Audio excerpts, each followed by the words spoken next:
Риторика Лукашенка кардинально змінилась. З «мы готовимся к войне» Никакого, Павел, мирного времени быть не может. Мы готовимся к войне.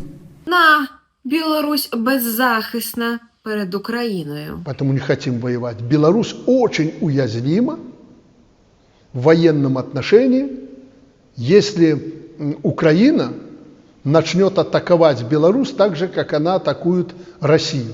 Подивіться повністю цей шматочок.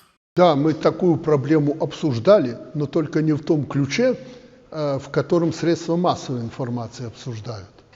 Мы много раз говорили о том, что абсолютно недопустимо, чтобы война Украины с Россией перебросилась на территорию Беларуси.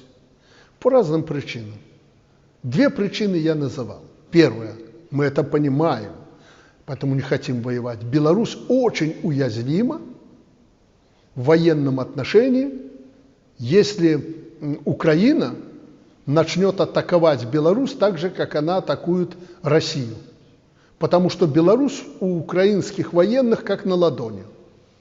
Мы это прекрасно понимаем, что наши основные объекты жизнеобеспечения, производственные и логистические, окажутся под ударом. Ну, как они заявили, у них уже 500 таких целей на территории Беларуси намечено. Это первая причина. Вторая причина – народ наш не приемлет войн.